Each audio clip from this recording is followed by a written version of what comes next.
লিখনের কাহিনী আজির গল্প দুইটি রাক্ষস শুণ্ড এবং উপশুণ্ড নামক দুইজন রাক্ষস হঠাৎ পৃথিবী পৃষ্ঠରେ ଉତ୍ପାତ ଆରମ୍ଭ କରିଦେଲେ।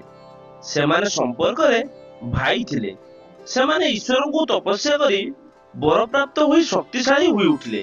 ସେମାନେ ଚେଷ୍ଟା କଲେ ନିଜର ଶକ୍ତି ବଳରେ ସମସ୍ତ ରାକ୍ଷସମାନଙ୍କୁ ଜୟ କରିବା ସହିତ ତିନି ଭୁବନକୁ ମଧ୍ୟ ଜୟ କରିବେ।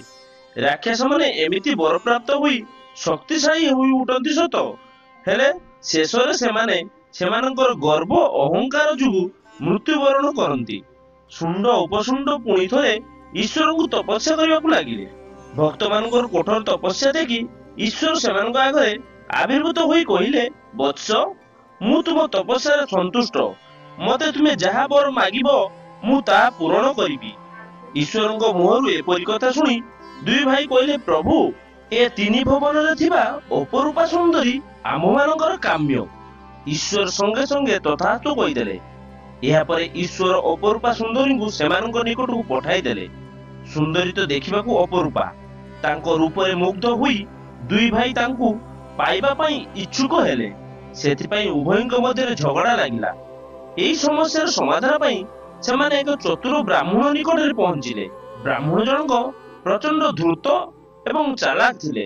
ଶୁଣ୍ଡ ଏବଂ ଉପଶୁଣ୍ଡଙ୍କ ସମସ୍ୟା ଶୁଣିପାରି ସେମାନଙ୍କୁ ବୁଝାଇବାକୁ ଯାଇ କହିଲେ, ବ୍ରାହ୍ମଣ ମାନଙ୍କ ଋଗ୍ବେଦ ପୁରୁଷ ସୂକ୍ତ ଅନୁସାରେ ସମାଜକୁ ଚାରି ଶ୍ରେଣୀରେ ଲୋକଙ୍କ ବୃତ୍ତି ବା କର୍ମ ଅନୁଯାୟୀ ଭାଗ କରାଯାଇଛି। ସେଥିପାଇଁ ଆମ ବ୍ରାହ୍ମଣବାଦୀ ସମାଜରେ ଚାରୋଟି ଜାତି ରହିଛି: ବ୍ରାହ୍ମଣ, କ୍ଷତ୍ରିୟ, ବୈଶ୍ୟ, ଶୂଦ୍ର।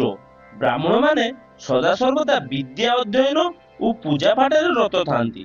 ସେମାନେ ବେଦ, ଉପନିଷଦ ପ୍ରଭୃତି ନୀତି ଶାସ୍ତ୍ରକୁ ଅଧ୍ୟୟନ କରିଥାନ୍ତି। କ୍ଷତ୍ରିୟ ମାନେ ସାଧାରଣତଃ ଯୋଦ୍ଧା। ସେମାନେ ସେମାନଙ୍କ ବାହୁବଳରେ ରାଜ୍ୟକୁ ରକ୍ଷା କରନ୍ତି। ବୈଶ୍ୟ ମାନେ ସର୍ବଦା ବେପାର ବାଣିଜ୍ୟ କରି ଦେଶର ଅର୍ଥନୀତିକୁ ସମୃଦ୍ଧ କରାନ୍ତି। ଶୂଦ୍ର ମାନେ ବ୍ରାହ୍ମଣ ମାନଙ୍କର ସେବା କରିବା ସାଙ୍ଗକୁ କୃଷି କାର୍ଯ୍ୟରେ ମନୋନିବେଶ କରନ୍ତି। ତେଣୁ ତୁମେମାନେ ହେଉଛ ସ୍ୱଭାବରେ କ୍ଷତ୍ରିୟ। ତେଣୁ ପରସ୍ପର ମଧ୍ୟ ଯୁଦ୍ଧ କର। ଯିଏ ଜିତିବ ସିଏ ଅପରୂପା ସୁନ୍ଦରୀକୁ ଗ୍ରହଣ କରିବ। ଧୂର୍ତ୍ତ ବ୍ରାହ୍ମଣରେ କ୍ଷତ୍ରିୟ ଜାତି ମାନପତ୍ର ପାଇ ମୂର୍ଖ ରାକ୍ଷସ ଦ୍ୱୟ ପରସ୍ପର ବିରୋଧୀ ହୋଇଗଲେ। ବ୍ରାହ୍ମଣଟିର କଥା ମାନି ଉଭୟ ଯୁଦ୍ଧ କରିବାକୁ ପ୍ରସ୍ତୁତ ହେଲେ। ସେମାନେ ତ ଉଭୟ ଯୁଦ୍ଧ କରିବାରେ ପ୍ରବୀଣ ଥିଲେ। କେହି ମଧ୍ୟ ପଛଘୁଞ୍ଚା ଦେଇନଥାନ୍ତି। ଶେଷକୁ ଉଭୟ ମୃତ୍ୟୁବରଣ କଲେ। ଉଭୟ ରାକ୍ଷସ ମୃତ୍ୟୁବରଣ କରିବା ପରେ ଅପରୂପା ସୁନ୍ଦରୀ ଈଶ୍ୱରଙ୍କ ନିକଟକୁ ଫେରିଗଲେ। ତେଣୁ ଜଣେ ଧୂର୍ତ୍ତ ଓ ଚାଲାକ ମଧ୍ୟ ଗର୍ବୀ ଓ ଅହଙ୍କାରକୁ ବିନାଶ କରିପାରେ, କାରଣ ଗର୍ବ ଅହଙ୍କାର ହିଁ ମନୁଷ୍ୟର ବିନାଶ କାରଣ ହୋଇଥାଏ। ଯେମିତି ଗର୍ବ କରି ଶୁଣ୍ଡ ଓ ଉପଶୁଣ୍ଡ ପ୍ରାଣତ୍ୟାଗ କଲେ। ଦର୍ଶକ ବନ୍ଧୁ, କ୍ଷୁଦ୍ର ଗଳ୍ପ ସାହାଯ୍ୟରେ ଆପଣମାନଙ୍କୁ ଏଣ୍ଟରଟେନମେଣ୍ଟ କରିବା ଏହା ମୋର ଛୋଟିଆ ପ୍ରୟାସ। ଯଦି କୌଣସି ଉଚ୍ଚାରଣରେ ଭୁଲ ଥାଏ ତାହେଲେ ମୋତେ କ୍ଷମା କରିଦେବେ। ଲେଖନୀରେ କାହାଣୀ ଗଳ୍ପଟି ଆପଣମାନଙ୍କୁ ଭଲ ଲାଗିଥିଲେ ଭିଡ଼ିଓଟିକୁ ଲାଇକ୍ କରିଦିଅନ୍ତୁ, ସେୟାର କରିଦିଅନ୍ତୁ ଏବଂ ଗଳ୍ପଟି ଭଲ ଲାଗିଥିଲେ କିମ୍ବା ଖରାପ ଲାଗିଥିଲେ ଆପଣମାନେ କମେଣ୍ଟ ଦ୍ୱାରା ଆମକୁ ଜଣାନ୍ତୁ। ଆପଣମାନଙ୍କର କମେଣ୍ଟ ଆମ ପାଇଁ ବହୁତ ଗୁରୁତ୍ୱପୂର୍ଣ୍ଣ। ଦର୍ଶକ ବନ୍ଧୁ, ଏମିତି ଭଲ ଭଲ ଗଳ୍ପ ଶୁଣିବାକୁ ଚାହୁଁଥିଲେ ଚ୍ୟାନେଲଟିକୁ ସବସ୍କ୍ରାଇବ କରିଦିଅନ୍ତୁ ଏବଂ ପାଖରେ ଥିବା ବେଲ୍ ଆଇକନଟିକୁ ଦବାଇ ଦିଅନ୍ତୁ, ଯାହାଫଳରେ ଭିଡ଼ିଓର ପ୍ରଥମ ନୋଟିଫିକେସନ ଆପଣ ପାଇପାରିବେ। ଦର୍ଶକ ବନ୍ଧୁ, ପୁଣି ଆଉ ଥରେ ଦେଖା ହେବ ଲେଖନୀର କାହାଣୀରେ ଆଉ ଗୋଟେ ଅଧ୍ୟାୟରେ। ସେ ପର୍ଯ୍ୟନ୍ତ ରହୁଛି, ନମସ୍କାର।